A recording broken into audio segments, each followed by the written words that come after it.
세계 방산 시장에서 한국의 존재감이 점점 커져가고 있습니다. 우습게 보던 한국의 약진에 배가 아팠던 모양인지 일본도 본격적인 방산 수출에 나서고 있는데요. 최근 이집트에 일본산 대공 레이더를 팔기 위해 애를 쓰고 있었는데 미국의 제동으로 협상이 올스톱된 상황이라고 합니다. 그러자 이집트에선 그럴 줄 알았다는 듯 곧바로 한국의 대공 레이더 구매를 결정해 일본 기업의 속을 뒤집어 놓았다고 하는데요. 이번에 미국에서 일본의 무기 수출을 막은 이유가 무엇인지, 어째서 일본의 방위 산업이 한국을 따라잡을 수 없는지 자세히 알아보도록 하겠습니다. 일본이 방산 분야에 있어서 취약한 국가라고는 할 수 없는데요. 일본은 자위대의 무장 대부분을 자국산으로 충당하기 위해 방산에 상당한 투자를 이어왔고 F2 전투기, 일본제 이지스함 등 나름의 실적도 세웠었습니다. 그런데 그동안 세계 시장에서 일본 무기를 코빼기도 찾아볼 수 없었던 건 왜일까요? 과거 일본에는 방산 수출을 제한하는 무기 수출 3원칙이라는 수출 가이드가 있었습니다. 타국의 일본 무기 수출을 제한하는 규칙으로 이 때문에 일본제 무기는 자국 내에서만 소비되어 왔었는데요.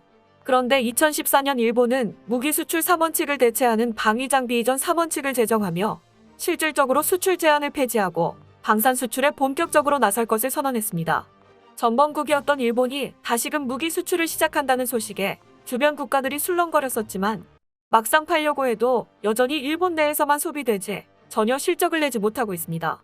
그동안은 무기 수출 3원칙을 핑계로 해외에 수출하지 않고 일본제 무기의 성능이 뛰어나다고 자기들끼리 자부하고 있었지만 세계 시장에서 냉혹한 평가 앞에서 일본제 무기는 비싸기만 하고 성능도 검증받지 못한 신뢰할 수 없는 물건이라는 게 드러난 것이죠.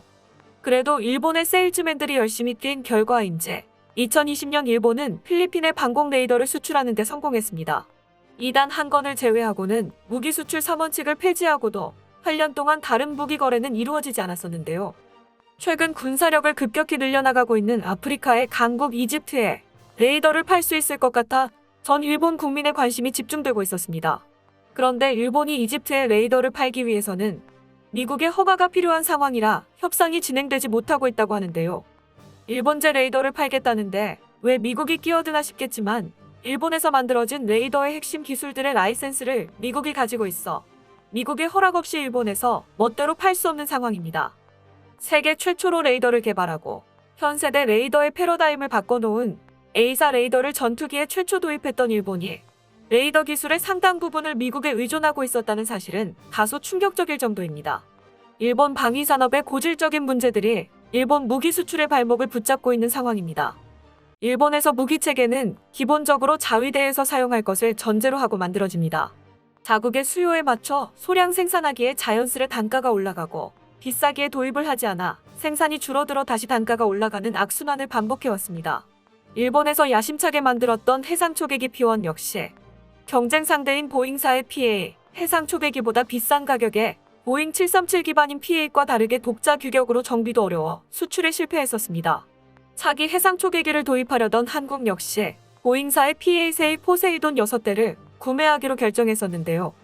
P8A 해상 초계기 도입이 확정되고 일각에서 일본이 자체 개발한 P1도 도입이 가능하지 않겠느냐는 질문이 나오자 군 관계자는 일고의 가치도 없는 얘기라고 단호하게 말하기도 했습니다. 독자적으로 개발했다고 자랑스러워하던 일본의 P1이지만 실상을 까보면 부품의 40에서 60%가 수입에 의존하고 있는 것으로 드러나기도 했는데요.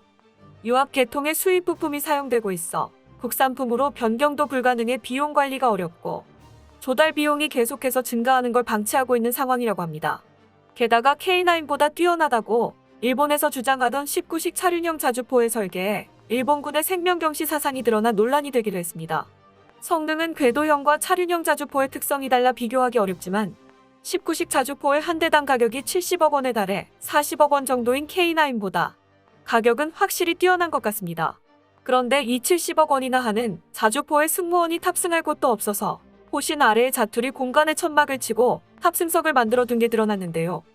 이동 중 공격당할 시 호색한 병사들은 어떤 엄폐물도 없이 맨몸으로 공격에 노출되게 생겼습니다. 거기에 좌석이 나무로 되어 있다는 게 드러나 70억 원은 대체 어디에 쓴 거냐는 말이 나오고 있는데요. 19식 자주포의 높은 가격은 납득하기 힘든 점 투성이입니다. 포신은 기존 99식 자주포의 포신을 그대로 가져오고 차량 역시 만사의 기존 차량을 사용해 비용 절감을 의도한 모습이 보이는데요. 자주포 중에서 포신의 성능은 최고로 인정받는 스웨덴의 아처 자주포 역시 가격이 높지만 차륜형이라는 특성상 K9보다는 저렴한 가격을 가지고 있습니다. 19식 자주포는 차륜형의 저렴함, 궤도형의 안정성 어느 쪽도 잡지 못한 처참한 실패작이라는 평가가 일반적입니다. 일본 제조업의 품질 문제가 불거지며 일본산 군사 장비에 대한 신뢰도 역시 흔들리고 있는데요. 기초과학과 제조업으로 신화를 쌓아왔던 일본이지만 두 분야 모두에서 한국에 추월당한 지 오래입니다. 지난 10일 이혼게이자이 신문 등이 보도한 일본 문부과학성의 과학기술지표 2022에 따르면 2018에서 2020년 세계에서 인용이 많이 된 상위 10% 논문의 숫자는 한국이 11위, 일본이 12위를 기록했습니다.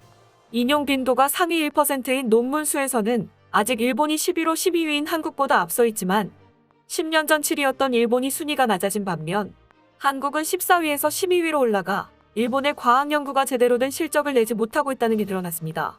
또한 대표적인 제조업 분야인 자동차 시장에서 현대, 기아가 혼다, 도요타를 제치고 각국에서 점유율 1위를 차지하여 제조업 강국의 지위를 위협하고 있습니다. 일본 제조업은 장인 정신을 통한 높은 품질로 유명했었지만 일본 기업에서 내세우는 장인 정신은 마케팅 용어에 지나지 않았다는 게 드러나고 있는데요. 일본 미쓰비시 전기에서 생산하는 철도용 공조 장치의 품질 검증 과정에서 위장 프로그램을 통한 부적절한 검사가 이루어지고 있었던 게 밝혀졌습니다. 이러한 부정을 최소 1980년대부터 저질러왔었다는 조사 결과가 나와 일본 제조업 신화는 거짓말에 불과했다는 게 드러난 건데요. 이와 함께 미쓰비시에서 개발하여 자위대에서 사용 중인 각종 미사일과 레이더에 대한 근본적인 재검사가 요구되고 있는 상황입니다. 일본 최대 방산 기업의 부정이 드러나며 일본 방위 체계가 모래성 위에 지어진 게 아니냐는 위기감을 불러일으키고 있습니다. 이번에 일본이 이집트에 팔려고 하는 레이더는 JTPS P14 대공 레이더로 A사 위상 배열 레이더가 장착되어 최대 300km 범위 안에 목표물을 탐지하는 게 가능합니다. 일본은 세계 최초로 전투기에 A사 레이더를 도입한 것으로 유명했는데요. 하지만 최초가 최고는 아니라고 일본의 A사 레이더는 미국의 레이더에 비해 뒤처지는 성능을 보여주고 있습니다. 여기에 한국의 레이더 기술이 무섭게 발전하며 일본의 레이더 종주국 자리를 위협하고 있습니다. A사 레이더 기술의 핵심은 레이더 모듈에 사용되는 소자 기술입니다. 기존 A사 레이더에는 갈륨비소 소자가 사용되어 왔는데요. 한국 및 미국에서 새로이 만들어지는 A사 레이더에는 질화갈륨 소자가 사용되어 기존 갈륨비소 기반 레이더보다 고속 동작이 가능하고 고온의 열에 강해 훨씬 우수한 출력을 자랑하고 있습니다. 한국은 국산 A사 레이더의 질화갈륨 설계와 생산은 물론 미국에서 수입에 의존하던 반절연 CAC 웨이퍼까지 국산화를 진행 중에 있습니다. 이렇게 질화갈륨 기반으로 제작된 A사 레이더는 KF-21과 차세대 구축함들의 대공 레이더로 탑재될 예정입니다. 이처럼 기존 갈륨비소 소자 레이더보다 월등한 성능을 자랑하기에 미국은 질화갈륨 소자를 전략물자로 지정하고 중국과 같은 적성국의 수출을 막아왔습니다. 현재 질화갈륨 소자를 납품할 수 있는 곳은 미국과 일본, 한국뿐이기 때문에 중국에서는 막대한 투자를 진행하며 질화갈륨 소자를 개발하려고 하고 있지만 아직은 한참 멀었다는 게 대부분의 전문가들의 분석이었습니다. 그런데 중국 화웨이사가 개발한 5G 통신 장비가 질화갈륨 소자를 적극 사용해 장비 최적을 줄이고 성능도 준수하여 세계 1위 점유율을 차지해버렸는데요. 미국에서 수출을 금지했는데 중국이 어떻게 질화갈륨 소자를 구했는지 의문이었는데 화웨이의 질화갈륨 소자를 공급해오던 한국의 RFHIC사가 미국의 대중 제재에 동참해 수출을 중단했을 때 일본의 스미토모사가 조용히 화웨이의 수요를 대체해왔던 것으로 밝혀졌습니다. 미국에서는 도대체 일본이 누구 편이냐고 길길이 날뛰고 있다고 하는데요. 일본의 이러한 배신은 이번이 처음이 아니었습니다. 냉전시대 당시 미국은 군사 장비에 들어가는 정밀 부품을 생산하는데 필수적인 CNC 장비를 소련에 수출하는 걸 금지했었습니다. 그런데 소련의 잠수함을 감시하던 미 해군에서 시끄러운 걸로 유명했던 소련의 잠수함이 급작스럽게 조용해졌다는 사실을 깨닫게 됐습니다. 이에 놀라 황급히 조사하던 미국은 일본의 도시바에서 적성국 수출 규제 협약을 어기고 노르웨이를 통해서 소련으로 CNC를 팔아넘긴 걸 알아냅니다. 도시바에서 판 CNC로 금속 부품의 정밀 가공이 가능해져 소련 잠수함이 갑자기 정숙해질 수 있었던 것입니다. 돈을 위해 동맹국의 안보를 팔아먹은 것이었죠. 덕분에 도시바를 비롯한 일본의 반도체 산업이 미국의 분노를 맞으며 몰락해 한국 반도체 산업이 성장할 수 있게 됐었지만 일본과 국가안보를 결정하는 중요한 사업을 하기엔 믿을 수 없는 대상이란 것이 확실하게 드러난 일이었습니다. 일본과 다르게 한국 방산은 세계 시장에서 무기의 성능과 신뢰도를 충분히 증명해왔습니다.